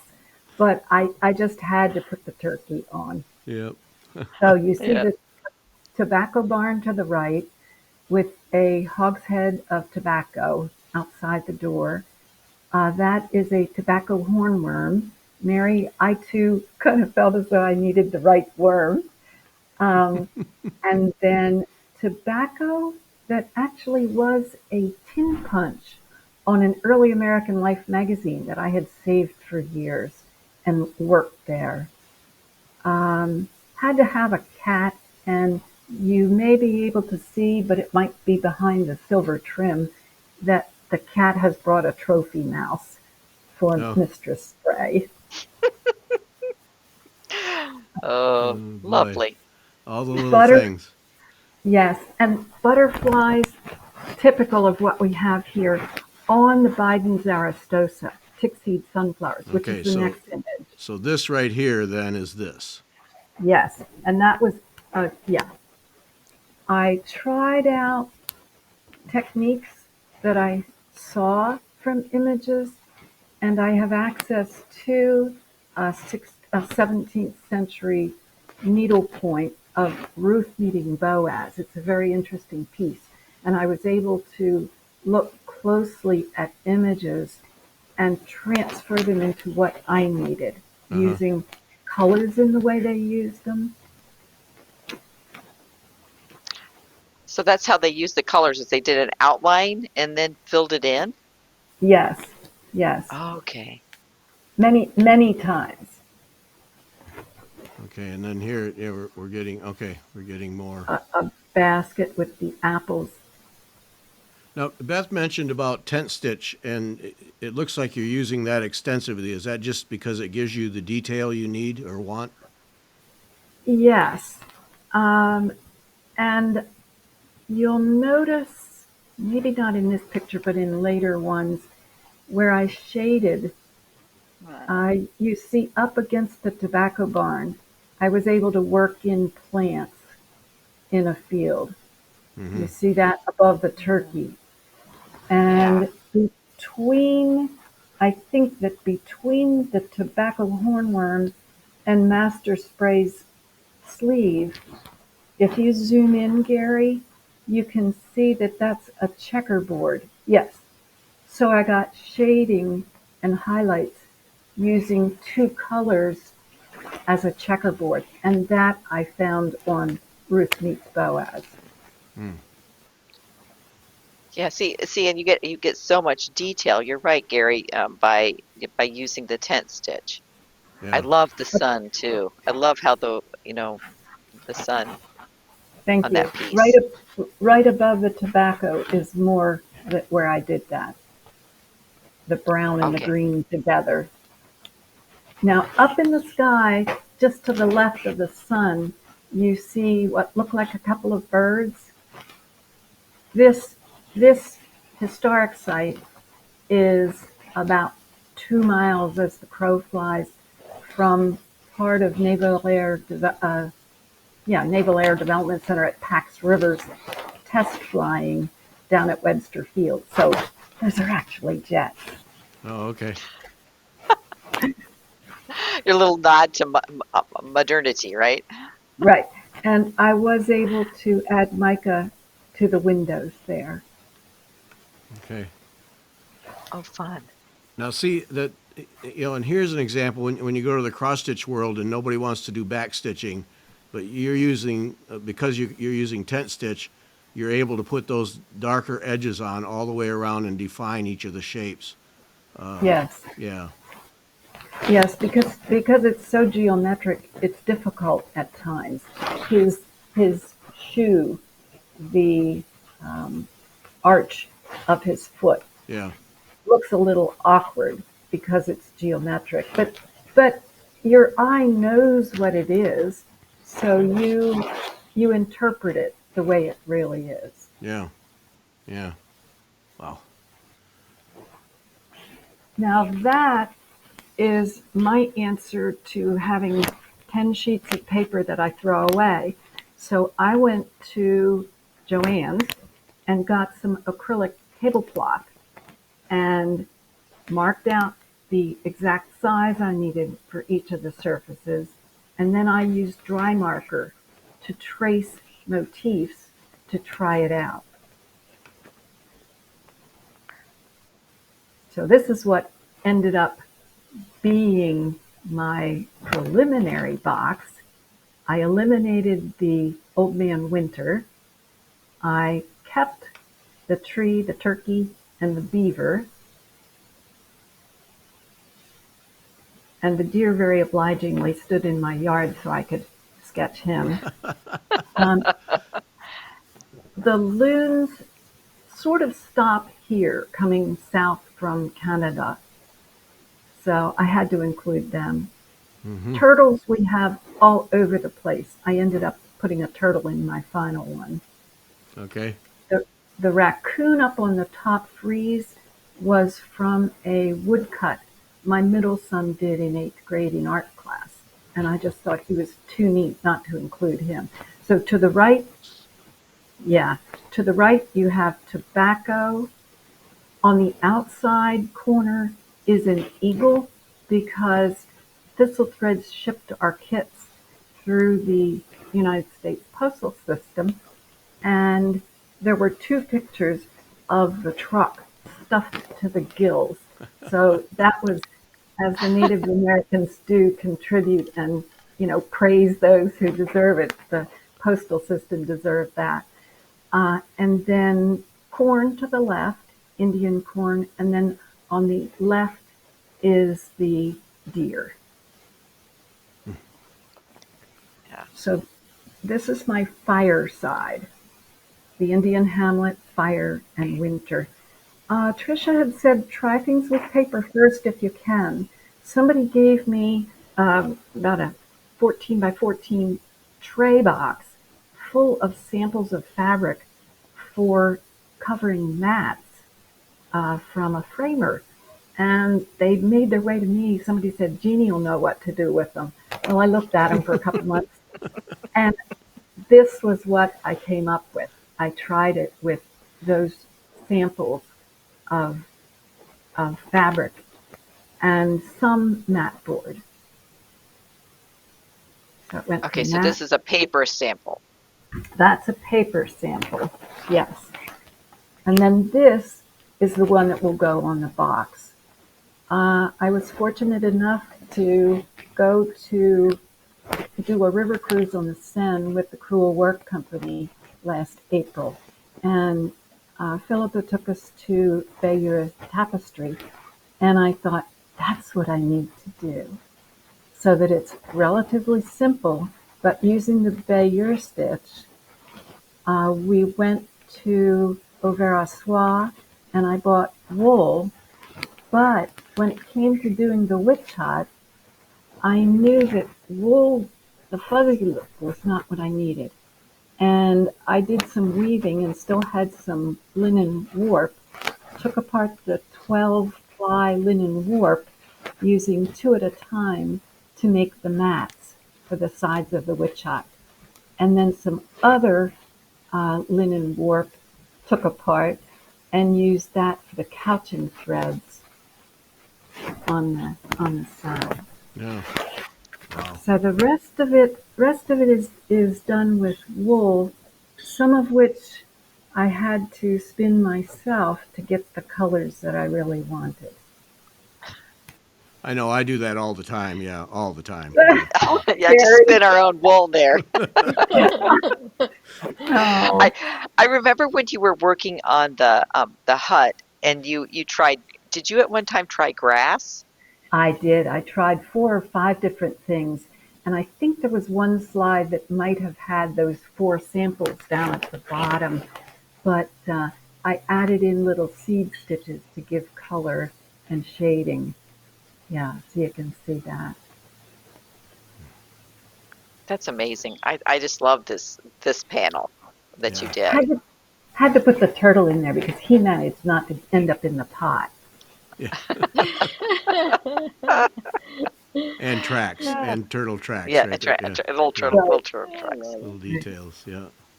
All right. So let's back up. So then this panel goes on the end, one of the ends, right? Yes. And then this freezes at Oh, the no, top. wait. I'm sorry, Gary. That's the back. This is the back. That's, Okay. that's the back, and These are that's the the hinges. frieze that goes with it. That goes Yes. on top. Okay. Because it just, I mean, it works. I mean, you can see the dimension in the hutch. I love the fish hanging here, smoke coming out, the whole thing. It really works. Wow. Okay. Now this is the front. The front, the waterfront, and water. Mm-hmm. And what are they loading? Tobacco. That's a Oh, hog's okay, head of tobacco. okay, right. Oh no. And I wanted to ask you. Okay, we'll talk about this. But then the ship here. Then you'll borrow from the trinket box. Then. Yes. Actually, the trinket box borrowed it from here, but Oh. yes, yes. Okay. My granddaughter, at about age 7, discovered, um, the laundry markers helped. Uh, anyway, oil-based um, Sharpie markers, and sent me an image she and her dad did. And I thought, I can do that. So again, trying something different before the threads, I used Sharpie markers on glass to do this image, much of which is the waterfront proposed stitching. And then behind it, on the back of the glass, used acrylic paint. So that's Sharpie markers and acrylic paint. And Okay. it gave me an idea of what I was going to be doing. The modern addition to that is that the little skiffs you see in the back, the canoes, are St. Mary's College crew. Oh, here. Yeah. Yes. And I love now up here in the lid edge. You've got In the trees, right. the freeze. You got the flying fish and the crab. There's your osprey again. Right. Oyster Oyster shell. Ah, there it is. and jellyfish. Yeah, nice, Jellyfish are nice. so common here in the Chesapeake. Yeah. And the The heron, kingfisher. yes, yes. The heron and the kingfisher. And then a lion on the lawn of the State House to represent the government. Oh, okay. Wow. And that's how far I've gotten on that side for real. Uh, But all that tent stitch does give you the detail you need. When you're putting so much in there, I think you'd have to make it more cartoonish if you had used some of the stump work techniques. Yes. And you can see that the ship is more plain and more geometric. I was able to add color into the trees and the daffodils. Mm-hmm. That's just amazing. That's it. Wow. And I do have a question, which is when you do it in a different media, like you did it on the glass, drawing, first the drawing sketch and then into a different medium. What did that contribute to your end product? Good question. I was more comfortable with it. It became more mine. I have found that when I do want to do something like this, I need to see the actual object. I, it doesn't work to pull pictures off the internet. I need to see the tobacco. I have seen the looms, and that really helps to actually see the thing you're drawing. Then you can go to pictures, but to know it and see it move. And so that contributed to a progression before I finally put it into stitches. Mm-hmm. Yeah. And did drawing it help you think too? Like, did you originally know you were going to do it as a tent stitch, or did that change as you started doing all your drawings? I planned to do the sides as tent stitch. I visited many of them on trips with Tricia, and you saw different techniques done on different sides. So I felt that it was okay to do that. The sides and back were often not what the front and top were. Well, that's good to know. Yeah, I think that's really good to know. I had no idea. Yeah. I like it. I like the diversity of the different types. So it helped because then you don't get so set in your thoughts. And that was what was magical about seeing the Bayeux tapestry and thinking, that's I need to do it that way on the back. So that was really fun when I realized that. And I did that side in 3 months, where the tent stitch end took me 3 years to complete. So So Yeah. that's so interesting because so that I mean the Bayou tapestry then it gave you really the style overall for this panel then, yes, yes. and up till then you just weren't sure how to go about it. I wasn't. I thought about doing stump work because there's some cute images there to do with stump work, but I also thought about doing it on silk with paint, and a friend helped me do that with paint, getting ready to do it. Somehow it just didn't talk to me. When I saw this, I realized this could work, and especially with what ended up with the witch shot. And the witch shot is open like that because there are, I've seen more than one image of one of the long surfaces on a casket that had the story of Esther, the feast where Esther is getting the king and I can't remember the other guy's name, but getting them drunk because they were going to kill all of her ancestors and her family.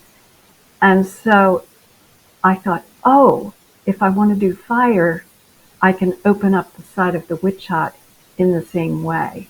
No. So that was taken from something I had seen. Hmm. Okay. I think these are all just so phenomenal. Just phenomenal. Right. And it's neat that they tell the story of your area too. I think that's what also makes Yeah. your casket so intriguing. You know, Yeah. it tells that story. Yeah. I think that's the other thing I like about them is that a lot of times they did tell like a Bible story or something around the casket, and you're telling the story of your area, which makes it fantastic. Yeah. So many of them are almost like a comic book page. that there's more, the whole story in the one I have of Ruth meeting Boaz, the whole story is told on one surface. And she's gleaning, she's meeting him. It's just amazing that it's all on one surface. So I was thinking, okay, I can do that too. Mm-hmm. Yeah, I love the way you borrow from so many different things. It's like your mind is always working, always churning. What can I use this for, and what can I use that for? Yeah. Right, right. Yeah. Yeah. Yeah. Yeah. And so do you have, I have to ask, do you have toys for your box already? I do. Um, I did many toys that were part of our class. There was a pin cushion. What else? Many things. But if you remember, there was a challenge a few years ago from Trisha, and I did a whale, and it's Jonah being swallowed by the whale. And so this little sort of a weebles wobbles guy fits into the whale. It's kind of fun. So that's my favorite. But and I've accumulated seashells from places I've been, um, things that are special people have given me that will also go in. Yeah. Oh. I've seen the whale, so I can assure you it's really amazing. Thank you, thank Yeah. you. Yep. All right. Let's see. Beth, you sent. We saw the thread pictures, but you sent your little guy here, and I kept Yes. that in because that told me you wanted to say something about that and how it relates to the caskets.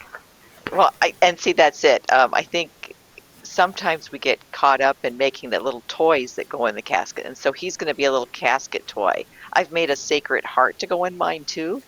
Um, but the little bit of gold work I've been doing.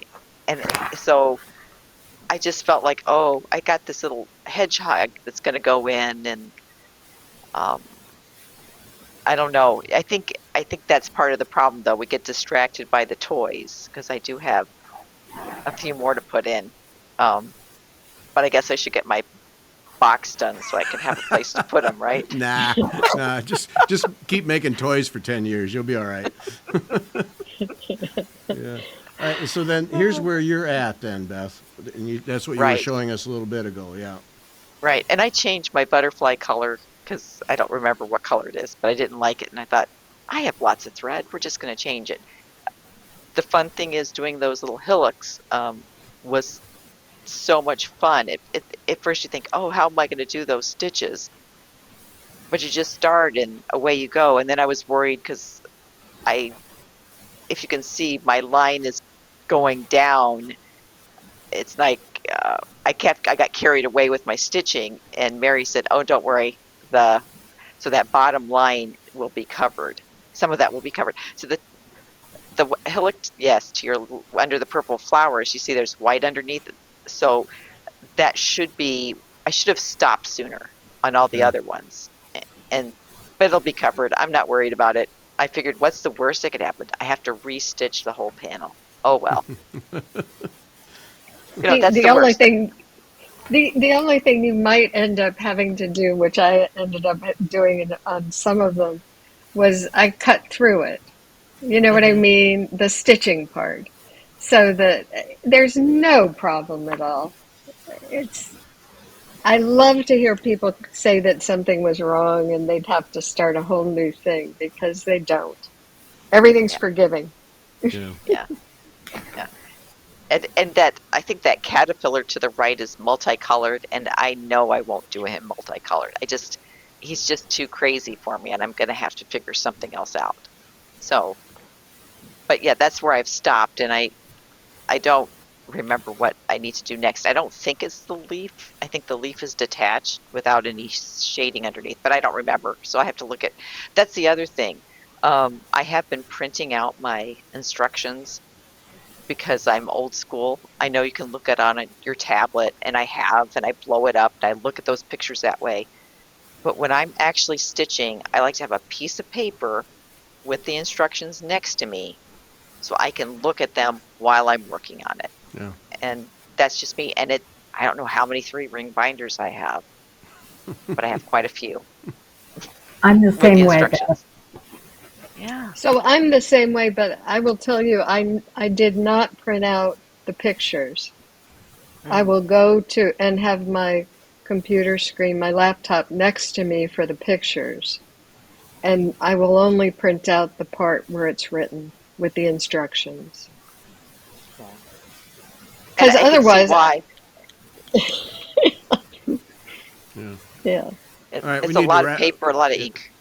need to wrap up here. But what I'm taking out of what I've taken out of this, someone who, I don't have interest in doing a casket, though I admire them to the end because they're amazing. But Mary, you're just do it approach, and then we've got Genie. Never throw anything away. Everything can have a play a role if you just keep your mind open. It's not it's not don't throw anything away because I'm a hoarder, but it's keeps because if your mind is open, there's opportunity for so many things if you just let it happen, and that's that's something that's I'm going to carry with me, and then it looks like Beth, you've got you've got I guidance got, all over the place now. yeah, I just need to take the time to go and work on it. And I encourage other people. I'm not the only one that's in this boat that, maybe all you've done is looked at your kit and then gone and put it back in the box again. Just, Yeah, we're going to take it out. We're going to start working on it. Let's get it done. yeah. Let's Well, get our caskets done. that is an excellent point because I wonder. And for those who don't know, Trish and Wynn Thistle Threads is where this all originates. But I wonder how many of those kits she sold that are sitting in a box in the bottom of a closet, where it just somebody opened it like we did on that show and just go, oh, where do I start? How do I even begin? Just what do I do? This is too much. This is going to take forever. And then it gets put away and they move on to something else. Yet we see here today what's amazing needlework can come out of it. And it really, each of you, what I've taken out of it is just start somewhere and make your way through. And that picture of all of your panels, Mary, where each of the pieces, each of those is a project. Just view that as a project and tackle that. Don't worry about the whole thing. Don't worry about building the box and how it's going to get finished. Stitch that one project and then keep going. And I mean, they're huge investments to buy these things. So to have them sitting in a closet is just almost criminal. Do them. Hmm. Yeah. Hmm. Yeah. Yep. Yeah. All right. That's going to be enough, I think. That's, what, 2 hours and 10 minutes of caskets. Yes, we did it. Yeah. Thank you, ladies. Yep. Thank you. Thank you. And Gary, thank you for your encouragement. Makes us want to go back with fresh eyes and work again. Oh, well, this has just been special, just really all the way around. Thanks so much to everyone, and then thanks to everyone for watching. And we hope you take either, if you're making a casket or something else, take inspiration out of this and go do some stitching. So thanks. Thanks. Bye. Wow. Bye. Thank Thank you. you.